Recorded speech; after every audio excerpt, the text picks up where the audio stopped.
নমস্কার বন্ধুরা, আপনারা কেমন আছেন? আমি ভালো আছি। আজ আমি আমার রান্নাঘরে মালাই ইলিশ বানিয়ে দেখাবো। ভিডিওটা পুরোটা দেখবেন। মালাই ইলিশ বানানোর জন্য আমি 4 পিস ইলিশ মাছ নিয়ে নিয়েছি। ইলিশ মাছটাকে প্রথমে নুন হলুদ মাখিয়ে কিছুক্ষণ রেখে দেব। এখানে আমি হলুদ ইউজ করেছি, আপনারা চাইলে নাও দিতে পারেন হলুদ।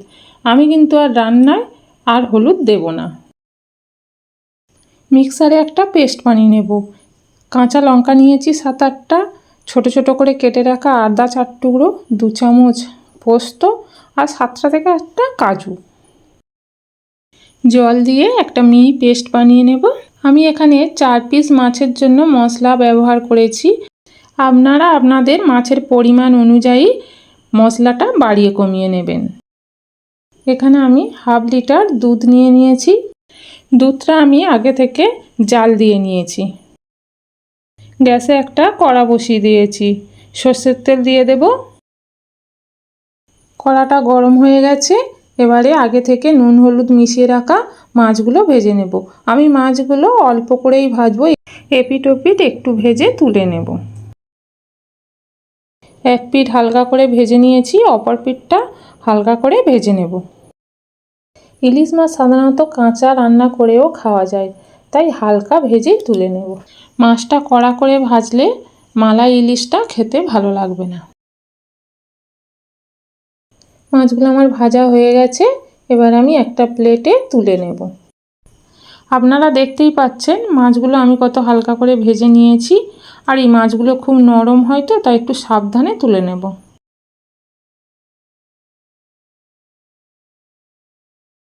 কড়াইতে আমার তেল আছে, আমি আর তেল দেব না। এবার ফোড়নে দিয়ে দেব কালো জিরে, তেজপাতা, শুকনো লঙ্কা। ফোড়ন থেকে সুন্দর গন্ধ উঠেছে।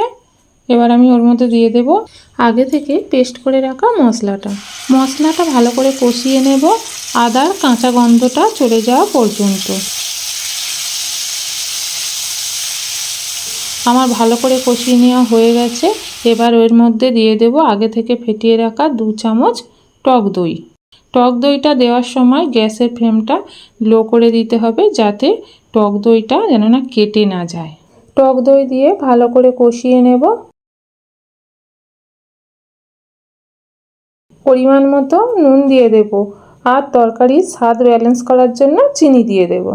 চিনিটা দেওয়ার ফলে দইয়ের টক ভাবটা বোঝা যাবে না। এবার এর মধ্যে আমি মিক্সি ধুয়ে একটু জল দিয়ে দেব। মালাই ইলিশের স্বাদ কিন্তু একটু মিষ্টি মিষ্টি হবে। এখানে মশলাটা আমার কষিয়ে নেওয়া হয়ে গেছে, আর ওপর থেকে তেল ভেসে উঠেছে। এই স্টেপে আমি আগে থেকে জাল করে রাখা দুধটা দিয়ে দেব। আমি 500 ml দুধ নিয়েছিলাম। এখানে আমার মনে হলো যে পুরো দুধটা দিয়ে দিলে গ্রেভিটা একটু বেশি হয়ে যাবে, তাই 100 ml এর মতো দুধ আমি রেখে দিয়েছি। ঝোল ফুটে গেলে মাছগুলো দিয়ে দেব। আমি এখানে গরুর দুধ ব্যবহার করেছি, আপনারা চাইলে গুঁড়ো দুধ একটু জল দিয়ে গুলে ব্যবহার করতে পারেন। ইলিশের সিজনে আপনারা ইলিশের অনেক পদ বানিয়ে খেয়েছেন, একবার এই রেসিপিটা বানিয়ে খাবেন। আশা করি এই রেসিপিটা আপনাদের সবার ভালো লাগবে। রান্নাটা প্রায় আমার কমপ্লিট হয়ে এসেছে। ওপর থেকে কাঁচা লঙ্কা চেরা দিয়ে 2 মিনিট চাপা দিয়ে রেখে